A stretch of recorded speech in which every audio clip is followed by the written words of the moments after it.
Gospodo Klać, da li znate da ste vi prvi živi ljudi koji su vidjeli divljeg bučka? Pa nemam kučka jer oni su ga ubili kao da je on napao stoku, jedno malo šilježe dole što je bilo udavilo i onda je rekao da može planinac, oni ga ubiju.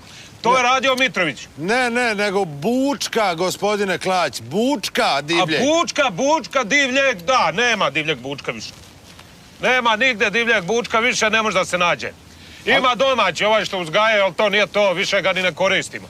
Ali vi ste ga, vidjeli ste ga. Da, vidio sam divljeg bučka u šumi, na njega je pala bela svetlost, on od tada ni ne priča kad je vidio divljeg bučka. Ima oči crvene, zelenkaste dolje su mu naranđaste i onda kad on odolje ide, ima velike noge, male kandže su mu izrasle, ima jedan zub kao jednozubac, ima onda uši velike, dugačke do ovde, tako tolicke male, ima onda stomak mu je sa donje strane brown bio, kao da izvineš proljev, da je onako malo da je blaži.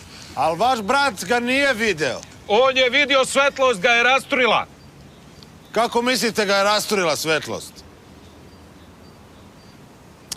Da li je divlji bučak, kažu, jako vezan za običaj i tradiciju ovde vašeg kraja? Kako nije vezan? Mi smo vezani za divljeg bučka najviše od toga što je od njegovih moćnji se pravila kesa za duvan.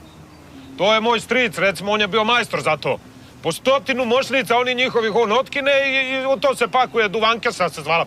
Onda posle toga imao si divljeg bučka, recimo, da svira diple. Moj ga je djed naučio, on uzme, gurne mu u guzicu one diple i na stomači taj brownski što mu je samo pritiska. I ovaj kad pušta vetrove, svira i moj deda. No šta ima on, stari čovjek, da se zamara sa tim da on još svira, možeš misliti. Onda sekli smo mu uši, onda to je bilo za sreću. Nosio svaku džepu po 4-5 uši od divljeg bučka. Onda on je bio jako dobar, recimo, ako je u teranju, on pušta glas.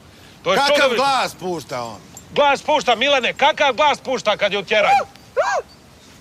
Kad je u tjeranju, Milane, kad je u tjeranju bučak.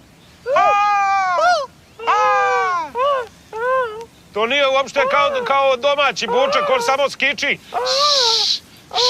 Domaći. Taj što nije divlji.